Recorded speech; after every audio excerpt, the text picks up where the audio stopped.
Bapa kami di surga, terima kasih Tuhan untuk berkat-Mu. Terima kasih boleh kami rasakan hingga pada kesempatan kali ini kami boleh berkumpul di tempat-Mu Tuhan, dan kami boleh memuji nama Tuhan.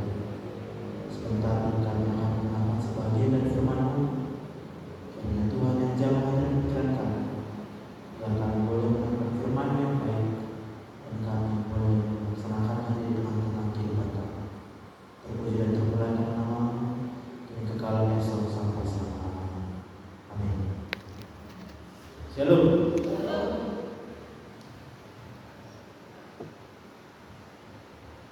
Perjolo, saya mengucapkan terima kasih untuk kaum ibu atau PPR di desa kita karena telah mau menyediakan tempat atau media khususnya bagi saya untuk bisa memberitakan atau membagikan kepada kita semua firman Tuhan. Pada kesempatan kali ini, pada hari Rabu tanggal 18 Mei 2022, firman Tuhan yang sampai kepada kita yang diambil dari Yohanes pasal yang ke-15 ayat yang ke-9 sampai dengan yang ke-17. Mungkin di kaum ibu bawa Ilena. Jadi kita pun saja perjuru saja non Amuma menjauh siani sian bahasa Batak non saya Alma melanjuti sian bahasa Indonesia. Jadi perjuru mah sian Amuna Ilena ayat Yohanes pasal 15 ayat 1 ayat 10.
Supaya saling mengasihi.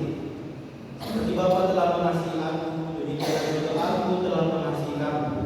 Tinggallah di dalam kasihku itu. Jikalau kamu menuruti perintahku, kamu akan tinggal di dalam kasihku. Seperti aku menuruti perintah Bapakku dan tinggal di dalam kasihnya. Semuanya itu kukatakan kepadamu, supaya sukacitaku ada di dalam kamu dan sukacitamu menjadi penuh. Inilah perintahku, yaitu supaya kamu saling mengasihi,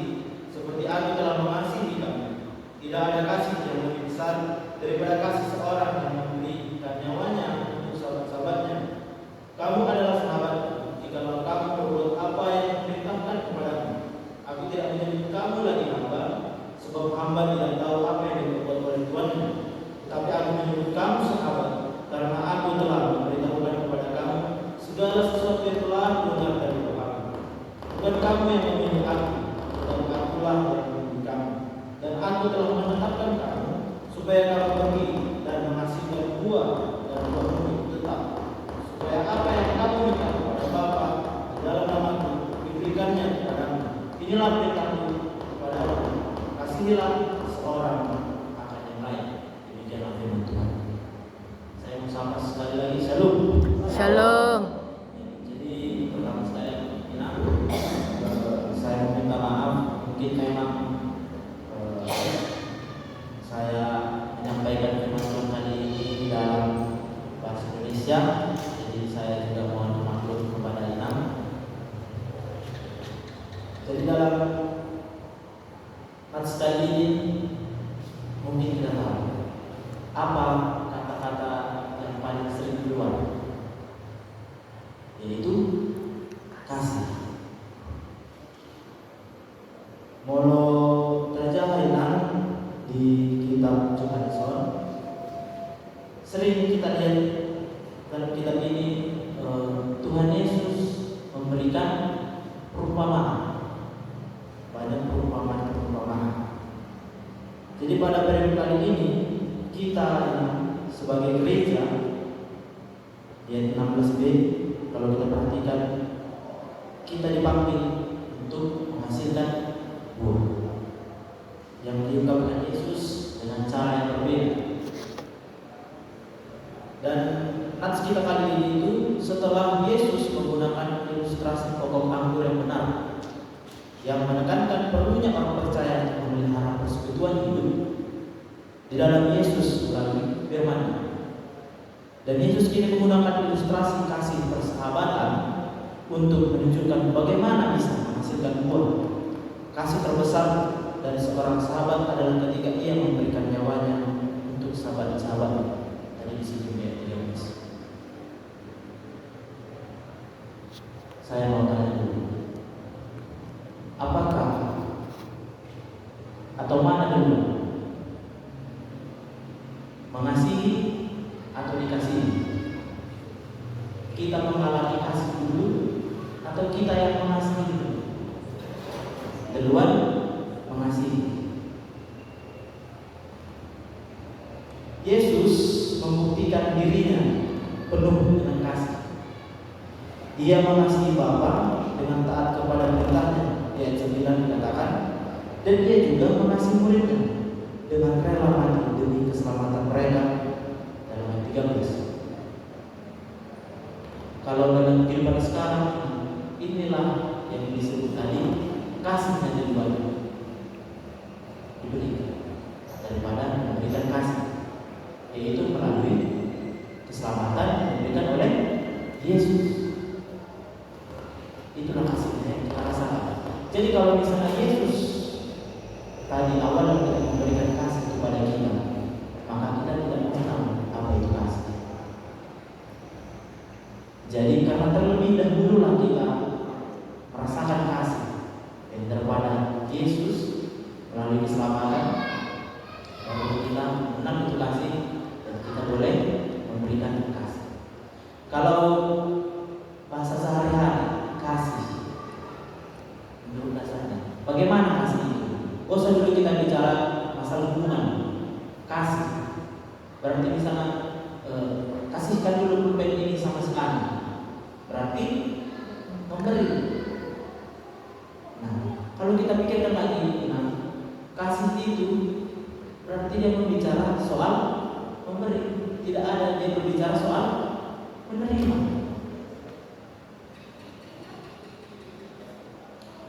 Nah, sekarang Yesus menantang para muridnya untuk membuktikan kasih mereka kepadanya, yaitu dengan taat perintah Yesus untuk saling mengasihi di antara mereka. Dalam ayat 12. Hanya dengan tinggal terus di dalam Yesus, mereka sanggup untuk saling mengasihi. Pada waktu mereka saling mengasihi, mereka bukan lagi hamba-hamba Allah, tetapi sahabat-sahabat Kristus. Kepada kita sahabat-sahabat Kristus, Allah menyatakan isi hatinya, yaitu kerinduannya untuk menyelamatkan isi dunia, yaitu melalui keselamatan. Allah ingin memakai dan mengutus gereja agar pergi ke tengah-tengah dunia untuk menjadi alat anugerah Allah, memperkenalkan Kristus sebagai satu-satunya juru selamat bagi dunia ini. Itulah buah yang harus dihasilkan para murid gereja. Kalau misalnya dibilang gereja ini, apa yang sebenarnya gereja itu?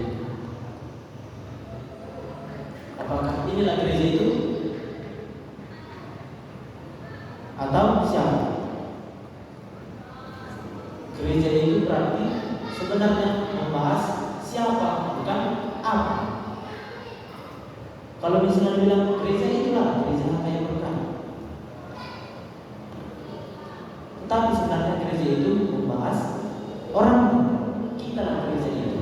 Saya gereja, kau PPR gereja, ibu Inang sebagai ibu rumah tangga adalah gereja. Yang dimana kita itu harus saling mengasihi.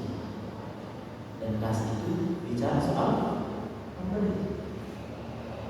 Kasih itu tidak berbicara soal menerima atau dalam hubungan, mungkin hubungan suami istri antara Inang dengan kaum bapak di rumah. Bagaimana kalau misalnya kasih itu berbicara soal menerima? Maka yang terjadi apa? Cekcok, ribut. Karena apa? Karena yang dalam pikiran kita jadinya sebenarnya, masa aku butuh dimengerti, tapi kok gak bisa Bapak ini mengerti aku? Udah tahu uang bulanan kurang, kok gak bisa mengerti? Udah tahu ikan di kulkas udah tinggal dikit lagi, kenapa gak dikasih uang bulanan? Kasih tidak berbicara soal menerima, tapi memberi. Karena saya pernah mendengar suatu ilustrasi ini. Memang dia membahasakannya dalam kata cinta. Tetapi kalau misalnya dalam bahasa Inggris, kasih dan cinta itu sama. Tapi saya lebih ingin mengatakan bahwasanya ada bedanya kasih dan cinta. Kalau kasih itu bahasa Allah, tetapi kalau cinta bahasa manusia. Karena dibilang apa hukum yang terutama dan yang paling utama? Bisa kita lihat dalam Matius 22 ayat 30 sampai 39. Di Matius 22 ayat 37 sampai 39, atau mungkin saya bacakan dulu dari ayat 36. Dikatakan, "Guru, hukum manakah yang terutama dalam hukum Taurat?" Ayat 37, jawab Yesus kepadanya, "Kasihilah Tuhan Allahmu dengan segenap hatimu, dan dengan segenap jiwamu, dan dengan segenap akal budimu. Itulah hukum yang terutama dan yang pertama."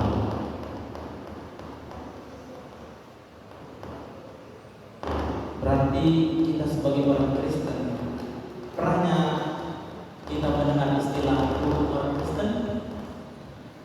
Kan kita sering itu disama-samakan oleh tetangga kita sebelah. Orang Israel itu, orang Yahudi kan sama orang Kristen, sama mereka. Makanya orang Kristen itu kejam-kejam. Tengoklah perang itu Israel sama Palestina. Itu kita orang Kristen kejam-kejam. Terus apa pembelaan kita ini? Apakah sama? Sama yang kita sama orang Yahudi? Terus apa bedanya? Bedanya hukum yang terutama, yaitu hukum orang Kristen adalah hukum kasih. Makanya kita bisa dibilang seperti itu. Apa bedanya? Bukan orang Yahudi, kan orang Kristen. Orang Kristen itu hukum kasih. Malah kita diajarkan untuk mengasihi musuh. Contoh kasus dalam Alkitab, pada saat ada seorang pelacur,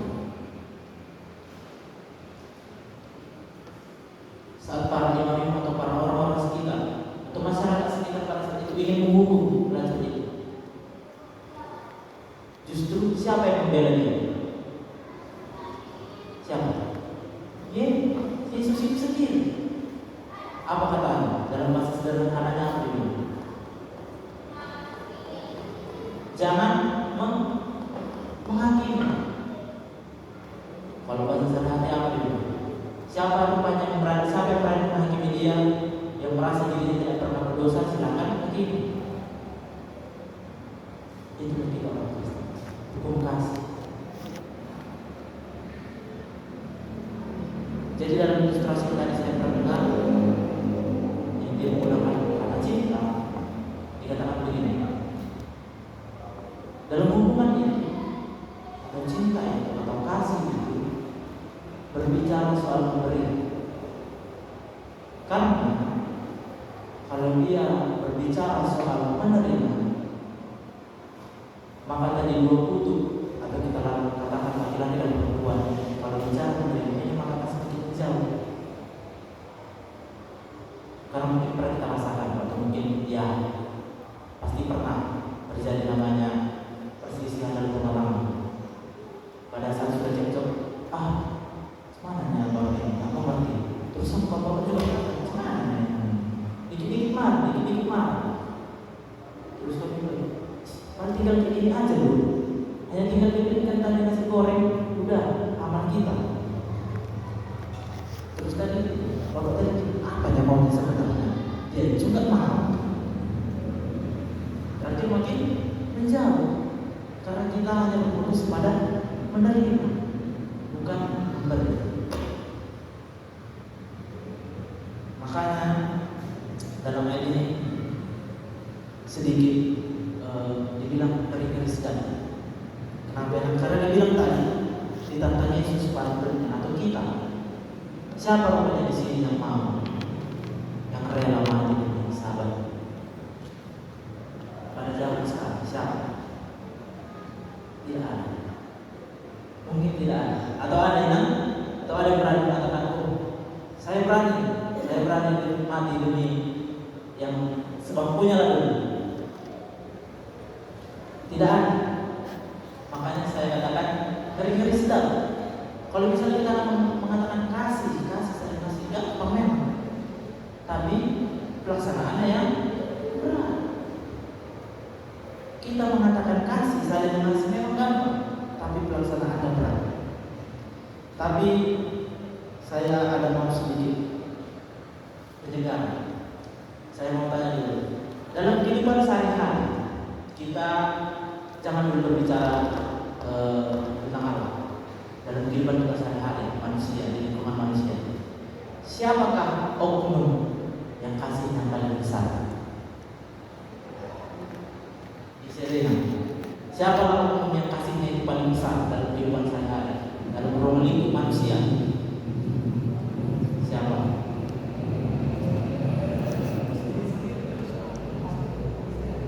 Siapa? Istri. Ibu. Apa buktinya bahwa ibu adalah orang yang kasihnya paling besar? Apa buktinya?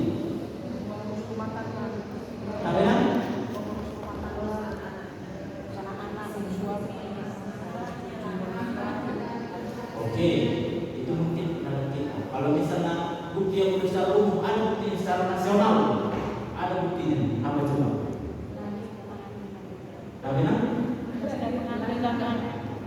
Karena ibu sudah melakukan. Ada satu bukti, mungkin ini lama, cuma sudah terlupa. Ada mungkin kita pernah dengar kasih ibu kepada kita tak terhingga sepanjang masa. Sepanjang masa kalau dibilang, bukan sepanjang hidup, sepanjang masa. Berarti di masa itu yang berakhir itu bukan hanya hidup, dunia itu berakhir. Jadi kalau misalnya seorang ibu yang tadi misalnya mungkin anaknya meninggal, sudah meninggal pun anaknya dia tetap kasih. Karena sepanjang masa katanya rupanya kasih ibu itu. Bukan kaum bapak rupanya karena ya. Ada mungkin bukan anak tapi ibu. Barulah masuk dengan alasan-alasan tadi karena adalah ibu yang melahirkan. melahirkan. Atau mungkin ini bisa kita dukung Inam. Mungkin kita masih ingat dengan beberapa waktu yang lalu saat saya membagikan angket tentang tulang rusuk. Ada kaitan sedikit. Kenapa saya bilang ada kaitannya? Saya mau tanya, dalam penciptaan siapa yang menciptakan rakyat? Apa yang diciptakan rakyat?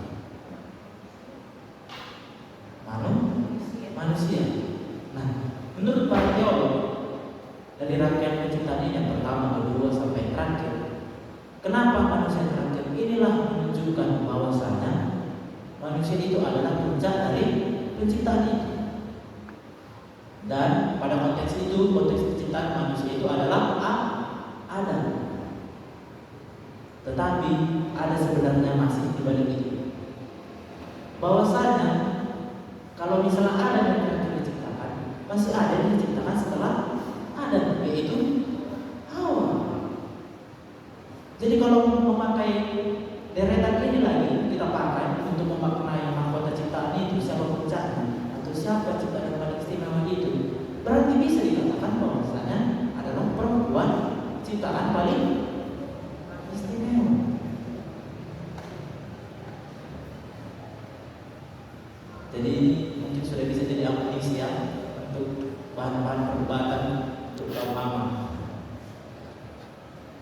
Jadi kalau misalnya dipakai lagi dari deretan penciptaan, ternyata bukan Adam, masih ada lagi satu lagi, yaitu Hawa, kaum perempuan.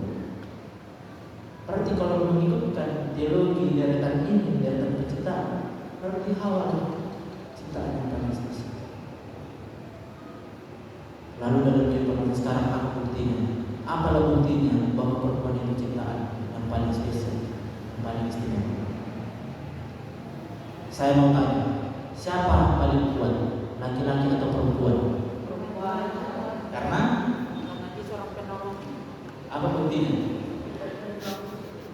Penolong buat suara. Kalau maksudnya, ya tadi bisa disebutkan tadi ini. Bahwasanya kita dibilang perempuan itu adalah penolong. Berarti kalau misalnya dalam kehidupan sehari-hari, kalau misalnya ada orang yang jatuh di jurang, kalau nggak ditolong berarti mati.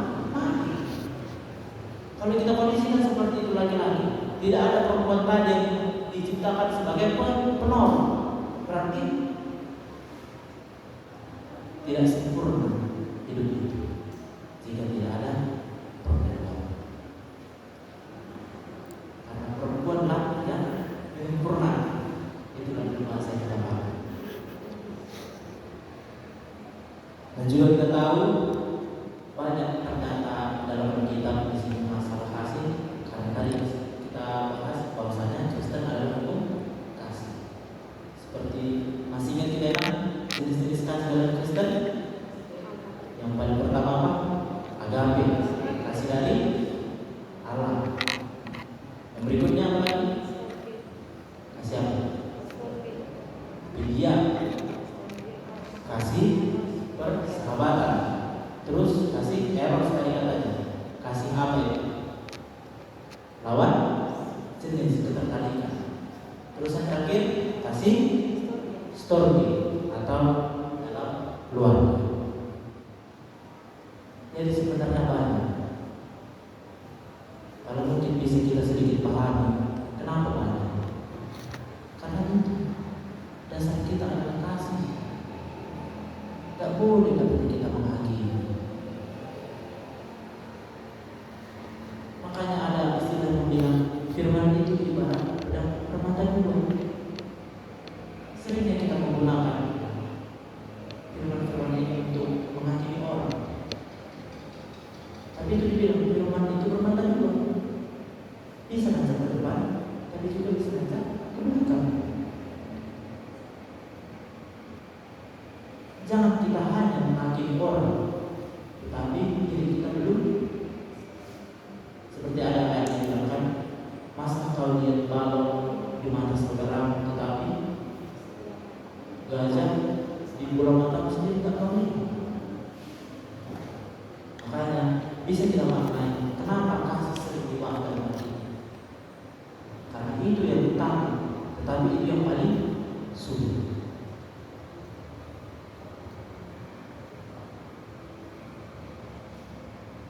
Berarti tadi kita katakan bahwasanya dalam kehidupan manusia yang paling besar kasihnya adalah ibu. Berarti bisa kita katakan di sini sosok ibulah yang bertanggung jawab mengajarkan kasih di tengah-tengah keluarga kepada anak. Berarti besar tanggung jawab ibunya. Sudah tadi capek mengandung, mengajarkan kasih lagi.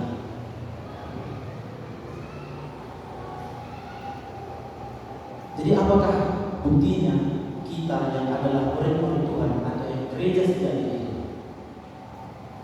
Yaitu saat kita menunjukkan kasih kepada Allah dengan taat kepadanya dan mempraktekkan hidup saling mengasihi di antara sesama umat Tuhan. Saat kita taat kepada firman dan hidup saling mengasihi, banyak orang akan dimenangkan kepada Kristus oleh kesaksian kita, yaitu saling mengasihi. Itulah buah-buah yang kita hasilkan sesuai dengan kehendak. Itulah tadi buah-buah yang dituntut dari kita. Mungkin untuk membentuk firman Tuhan ini, apakah kita mengenal lagu yang kasih dari surga? Kasih dari surga memenuhi tempat ini. Mungkin boleh dulu kita nyanyikannya untuk firman Tuhan kali ini. Boleh kita nyanyikan. Kasih dari surga memenuhi tempat ini. Kasih dari surga memenuhi tempat ini. Kasih dari Bapa surgawi, kasih dari Yesus mengalir di hatiku, membuat damai hidup. Kasih dari surga memenuhi tempat ini. Kasih dari Bapa surgawi, kasih dari Yesus mengalir di hatiku, membuat damai hidupku. Mengalir kasih dari tempat ini. Mengalir kasih dari tempat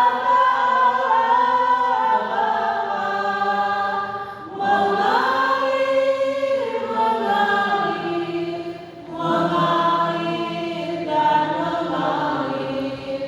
mengalir memenuhi hidupku. Amin. Kita berdoa. Bapa yang di surga, Bapa yang baik, terima kasih Tuhan atas kasih-Mu yang boleh kami rasakan.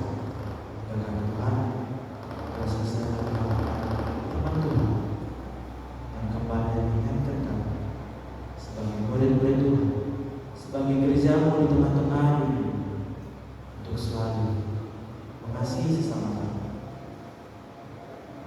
agar kami boleh menjadi seorang sahabat untuk